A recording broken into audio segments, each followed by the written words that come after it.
Taylor Swift has just been officially declared a billionaire, according to Bloomberg. Her career is like a love story, and we just can't shake it off. Her incredible tour performances have always captivated audiences around the world. But perhaps what is even more surprising is how she managed to build a billion-dollar empire in a way other musicians haven't quite managed. Taylor Swift's financial rise is unlike other billionaire musicians like Jay-Z and Rihanna, who have countless investments in various other industries. She has accumulated her billions strictly through her music, more specifically through touring. Her Eras Tour is well on its way to becoming the highest-grossing tour ever. This is the story of Taylor Swift and how she built a billion-dollar empire. Taylor Allison Swift was born on December 13, 1989, in West Reading, Pennsylvania. Her father, Scott Swift, is a stockbroker. Her mother, Andrea Swift, is a homemaker who previously worked as a fund marketing executive, while her brother, Austin, is an actor. Swift spent her early years working on a Christmas tree farm with her parents. At age 9, Swift started taking vocal and acting lessons in New York City, and later decided to shift her focus toward country music, inspired by her idols Shania Twain and Faith Hill. When she was around 12 years old, a computer repairman named Ronnie Kremer taught her to play guitar and helped with her first efforts as a songwriter, leading Taylor to write Lucky You, her first song ever. Lucky her indeed. When her family moved to Nashville in 2004, Taylor started working with songwriter Liz Rose during 2-hour writing sessions every Tuesday afternoon after school. Later, she became the youngest artist signed by Sony ATV Publishing House, but left the group at age 14. She believed she was running out of time because she wanted to capture the early years of her life on an album, while it still represented what she was going through. Even at such a young age, she had a clear vision of what she wanted her music to be. The following year, at an industry showcase in Nashville, Swift caught the attention of Scott Borchetta, a DreamWorks Records executive who is preparing to form an independent record label called Big Machine Records. She became one of Big Machine's first signings, with her father purchasing a 3% share of the company for an estimated $120,000. Scott Borchetta would later go on to say that although record industry peers initially disapproved of his signing a 15-year-old singer-songwriter, Taylor Swift managed to tap into a previously unknown market: teenage girls who listen to country music, an early sign that she was destined for greatness. Taylor then started working on her debut album and persuaded Big Machine to hire Nathan Chapman to produce her songs. Her first lead single, Tim McGraw, was released in June 2006, and her self-titled Taylor Swift album was released later that year, on October 24th. Critics praised her performance and deemed Swift better than other aspiring teenage country singers because of her honesty, intelligence, and idealism. This album peaked at number 5 on the US Billboard 200, where it spent a whopping 157 weeks, the longest stay on the chart by any release in the US in the 2000s. Swift also became the first female country music artist to write or co-write every track on a US Platinum-certified debut album, and with this level of success, the money began to flood in. As she kept releasing successful albums, she simply got wealthier and wealthier. In the years 2016, 2019, 2021, and 2022, Forbes named Taylor Swift as the highest-earning female musician. In addition to that, she was also the highest-paid celebrity of 2016, with $170 million, a feat recognized by the Guinness World Records as the highest annual earnings ever for a female musician. She eventually broke this record herself, when she earned in excess of $185 million in 2019. After the impact of the pandemic, Taylor Swift would gradually begin to rack up more millions and eventually surpass her previous earnings with a blockbuster tour, which started in early 2023. Touring is one of the most lucrative endeavors for musicians. Their cut of gross ticket sales is much higher than from streams or sales, and merchandise revenue is a bonus. In fact, proven legends on the tour circuit, of which Taylor Swift is one, can negotiate with venues for an even more favorable rate. Taylor Swift's Eras Tour started out as a retrospective, looking back at her nearly 2-decade career and celebrating her 10 iconic albums. But now it has become an unprecedented financial phenomenon that has already brought in $780 million in ticket sales, on its way to becoming the highest-grossing tour of all time. And it's ushered the 33-year-old pop queen into yet another new era. She is now a billionaire and the first musician to make the rank solely based on her songs and performances. According to Forbes estimates, she is worth more than $1.1 billion, up $360 million from June, when Swift ranked number 34 among America's richest self-made women. Her rise comes amid a boom for celebrity billionaires. She is the 15th celebrity in Forbes' rankings to earn the billionaire moniker, and the 9th to do so in the last 3 years. But unlike her superstar colleagues, Swift doesn't have a profitable side hustle boosting her net worth. Jay-Z's music didn't solely propel him to billionaire status. It was his two booze brands, Armand de Brignac and Douce, and his investments in companies like Uber.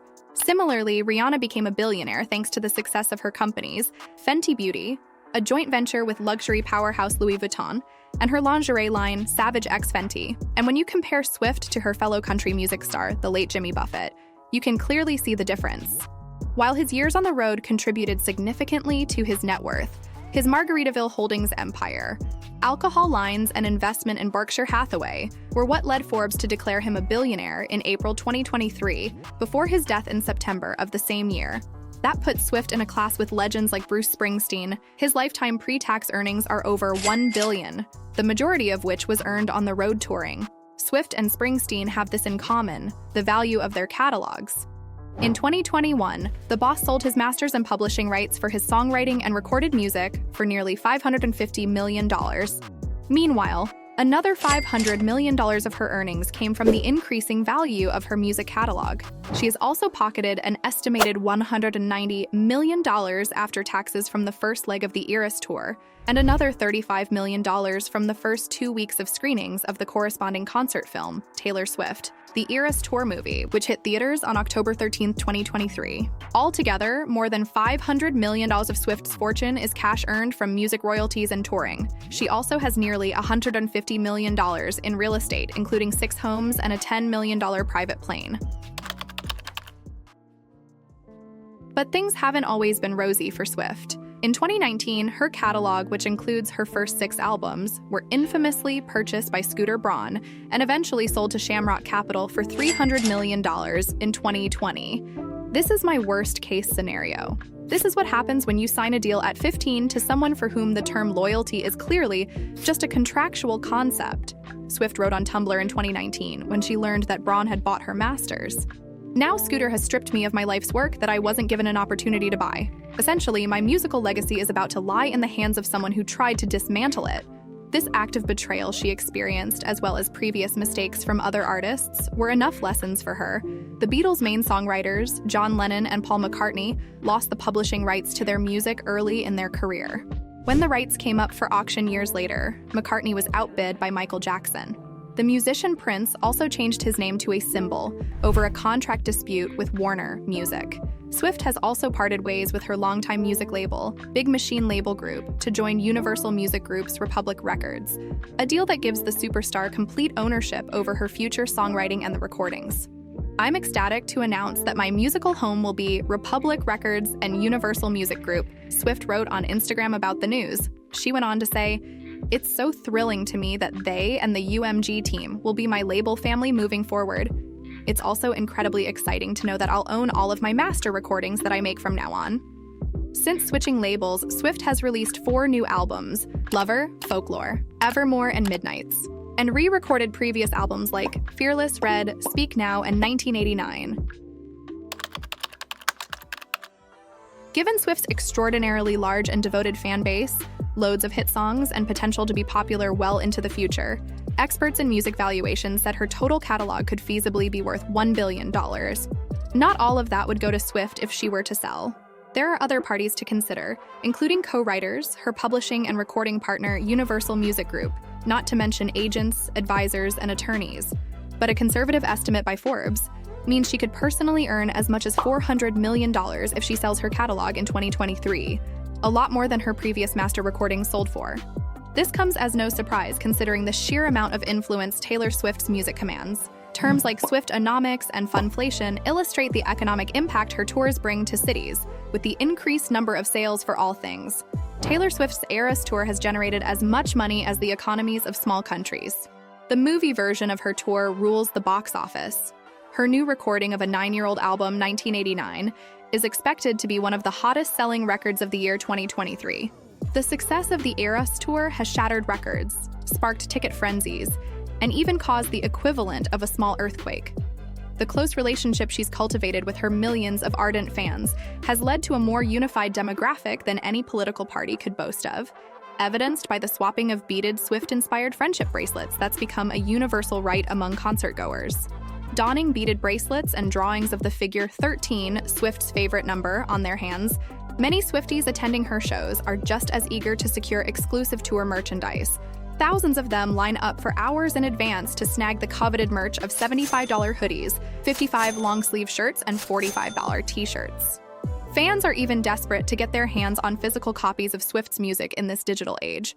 Although streaming has taken over the purchase of the physical album, Taylor Swift is one artist that still makes money from vinyl and CDs because they've become collector's items for her fans. Taken together, Swift Inc. is essentially a multinational conglomerate with the world's most devoted customer base, a charismatic CEO, and significant economic power.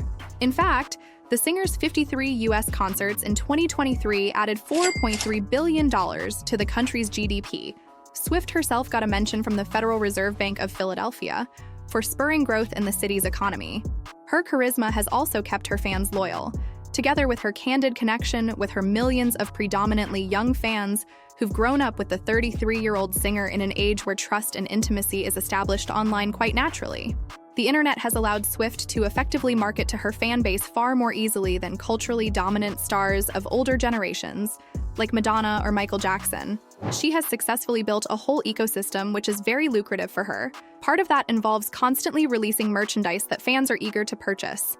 Swift's apparent romance with NFL star Travis Kelce has sent game viewership ratings soaring, and at one point spiked sales of his jersey by 400%. It's all part of the billionaire effect.